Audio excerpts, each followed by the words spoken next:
This area right here is where our Christmas tree once lived. There's still a smattering of toys left, including, yeah, a nice brewing battle between Ken Roczen and Cooper Webb. There's also a motorcycle here. Look at this thing. This thing's brand spanking new. Totally clean too. Totally unridden, unused. That's because we've had absolutely horrible weather all winter here in North Carolina. And that's a big topic even this weekend for Supercross because they're headed to Orlando and a lot of people are talking about the rain in the forecast. Now, I hedged my bets. We got this motorcycle here. I spent a lot of money on it. Contrary to popular belief, I don't get free bikes. And yeah, I want my kid to be able to ride it. So with the Supercross rules saying I can't really talk to people in person, which is the main part of my job at the races, I decided to skip a few so we could maybe get in some winter riding sessions. And normally this time of year in North Carolina, it's cold, but you can still ride. But it has been nothing but wet the entire time we've had this bike. So it just makes me wish that I could take advantage of these weekends where I'm not at a race to go riding with my son. Can't. All tracks within about a 4-hour radius are closed for the weekend. Really makes me wish you could just kick back with great weather and think of the great times you could have with your family if you were, say, driving a Honda Talon Sport side by side. I mean, look how much cooler this looks than the weather I'm dealing with right now. Yeah, desert and dunes and camping out when it's not freezing. People want to talk about weather with Supercross too. Everyone was snowed in Indianapolis for 10 days essentially, which was what it takes to run 3 races there.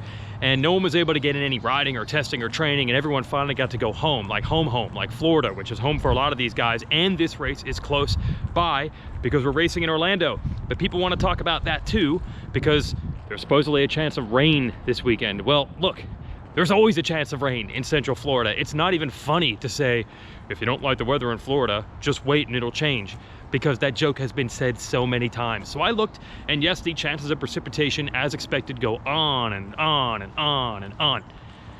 All day tomorrow. It's not gonna be a mutter. You know my philosophy on this. You only need a very small window. As long as there's not an absolute deluge when the gate drops in the main events, they're gonna be fine, and the track is already covered. They left it covered today and canceled today's press riding session. All the more reason that I didn't need to go to the race this weekend, and I think it's gonna be okay. But I think everyone is looking for a mud race, fans-wise, because they wanna see a little bit of mixed up, because you got Ken Roczen, 3 wins of the last 6. I've already stated the case that he rode well enough to win 2 others. Coulda, shoulda, woulda, I know, ifs and buts in racing, but it is undeniable that he is, in 5 of the 6 races, ridden as well or better than everyone else on the track. Now in a normal year, that's title town. I know it's a 17-round championship, but we've discussed this before. When you look back at every season, whoever is the man around round, say, 3, it starts to emerge, and then I'd say up to round 7, whoever is the man at that point pretty much is the man for the season. This is not a championship that is defined by someone getting hot for the first 10 weeks and then someone slowly but surely mounting a comeback over the last 7 to get back in it. This all bodes well for Ken Roczen, and if you want numbers to back it up, you can check out at 3 Laps Down. Clinton does a great job with stats on there, and he revealed that 81% of the time in the last 20 years, whoever has won the first 3 races, first person to get to 3 wins, wins the title 81% of the time in the last 20 years. But I think it feels a little different this time. Now, Ken Roczen could obviously go on to win this title. It is an absolute possibility.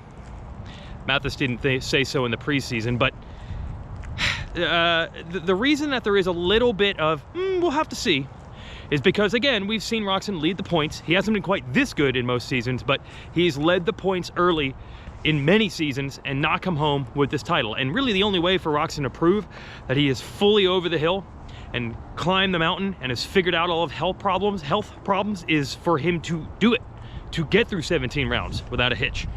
And also, you still have healthy competition in there. A lot of times when that champion has already established himself early, it's because his primary contenders have already crashed themselves out of it.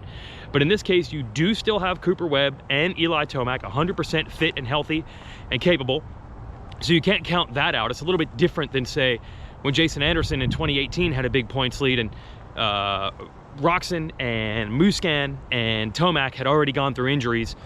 It's a little bit different. Field's still pretty healthy. I mean, Barsha would absolutely be in, and if not for that run-in, I don't know how to classify it, with Freeze last week as well. So there's still a very capable field. And as I mentioned a few weeks ago, the gaps between the field are a lot closer than they are in normal years. You're still looking at this group when you consider that Weegandt's still in there and Osborne's still in there, and all three of the Star Racing Yamaha riders, Plessinger, Stewart, and Ferrandis are in there, and Barcia. Just keep adding names. It is absolutely possible that anyone, including Roczen, could simply get a 10th place start and just finish 6th. And if you get a 6th and the other guy wins, that would pretty much be Roczen's entire points lead gone, and that's not even in a horrible weekend. So there's still a lot of things in play, and one other factor I want to think about, not the rain, because I don't think that's going to be a factor in this race. I will just there's a default position I have. I will always say that it won't be a mudder, because if I play the numbers, I believe that every time we predict a mud race, it works out about 2 of the 10 times to actually be muddy. It can rain at 2 o'clock tomorrow, it'll be fine.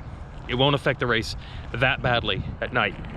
So no, the rain isn't a factor. The big factor is, in a normal year, if you've won 3 of the first 6 races, and you've been the clearly dominant guy over the first 6 rounds, you've probably done that in 5 different stadiums. That's 2 Anaheims and a couple of visits to other stadiums throughout that. So you've done it on different dates and different dirt in different facilities, maybe even different time zones.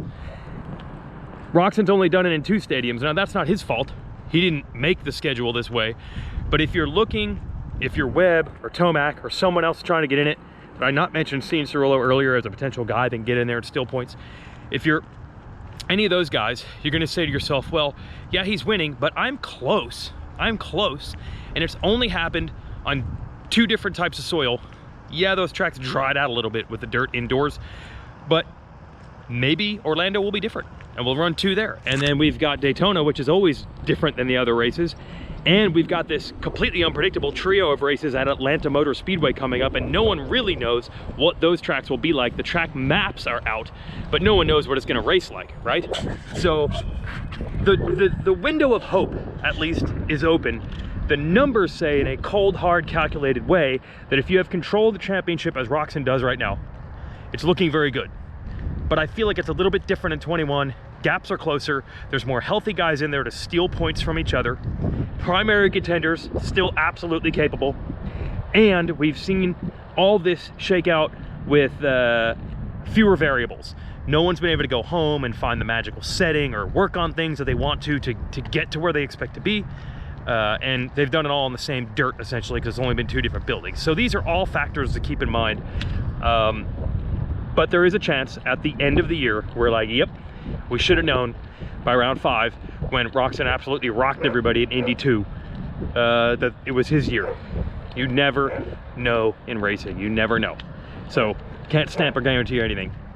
Same thing with the 250 class. I mean, first of all, I'm amazed how many people are requesting, please talk about the 250s in this show. Do you know how hard it is for me to come up with a weirdo narrative to tie in the Christmas gift motorcycle that we weren't able to ride into the weather in Orlando and try to make that one full circle story? It's really hard to make walking around the neighborhood relevant to these Supercross races that I'm not going to.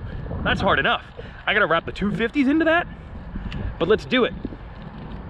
If you want to not guarantee anything and not stamp anything, well, Colt Nichols is your example. Colt, not only had he won a bunch of races in a row and had the points lead, and all these other guys were crashing into each other or crashing out or getting hurt, he was like the fastest guy, the most consistent guy. He had turned into the best starter. Everything was going his way, right? And yet somehow, after leading the race in the first lap last week, he went down. And you do that crash he did 10 times, at least 5 of those 10 times he's getting hurt. Either he gets thrown onto the face of the jump and it's a big jarring landing. Check out also on the RacerX YouTube here our race exam by Kellen Brower, showing how lucky he got to get thrown onto the top of a tabletop instead of into the face. A. B, he could have easily been hit by the 20 bikes that had to go by him on the first lap. As far as rallying to the podium, I don't really consider that anything spectacular, only because I know 22nd to 3rd sounds crazy, but we know where this 250 field is. We know that the lead group has been able to lap real deep into the top 10. So he wasn't a lap behind at the beginning. I figured he could get up there if one other factory rider had an issue. Jet Lawrence had a bad start. They met halfway. They battled hard. So the Nichols podium isn't really the shocking thing. I think the shocking thing is, man, even a guy who appeared to be completely in control can have it slip away at any moment. And now we're only looking at a 6-point gap between Nichols and Craig. and they've got this one race before East goes on hiatus. So it is going to be a high pressure situation unless one of them completely crashes out and the other guy has a gigantic points lead going into the break. This is going to be several months to think about having a points lead that is that big with a long time to think about it. And then you got to go outdoor testing, you got to get back in the Supercross game, and you're going to do all these things saying, oh man, what if I get hurt? What if I'm not ready when we come back? And at the end of the year, we will have an East-West shootout. So if you're not totally on your game when we come back, you know, there's always that one race where a bunch of riders could get shoved in between and cost you the points you need for the championship. So that one little crash, I think if Nichols had won all the Indy races and we got to call it Colts Stadium, the stadium where the Colts play, and he left with a big points lead, it would be low pressure at this point. He wouldn't even have to win Orlando, but now it's back in play. If Craig goes out and wins on Saturday night, if Jet goes out and wins on Saturday night, maybe Shimoda does somehow, it all comes together, it could. We're looking at Nichols saying, man, I was the best guy in a lot of these races, but the points lead doesn't really reflect that. And now I got to go into this break and I don't know what's going to happen. So it is pivotal in the 250 class. Not so much in the 450s because as I said previously, I don't feel that if you're Tomac or Webb, you're like, what am I going to do? I just got nothing for Kenny. Like, these guys feel they can beat him. I mean, they're champions in their own right, right? I think in the 250s, those guys needed to be reminded that Colt Nichols is not invincible. He can make mistakes just like the rest of them did, and that was a big win in their sails. So 250 class, I mean, this is just huge. You just look at the schedule. One more East race before they take a break.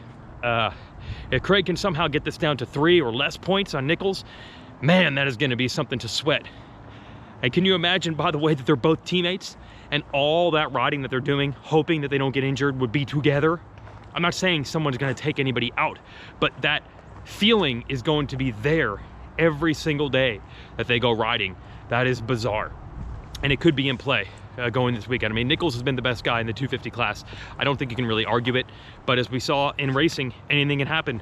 And if you're a Ken Roczen fan, or you're just a fan of good stories in general, and you want to see Kenny get this thing this year, you know that until that sucker is locked up, there are no guarantees, no matter what the stats say.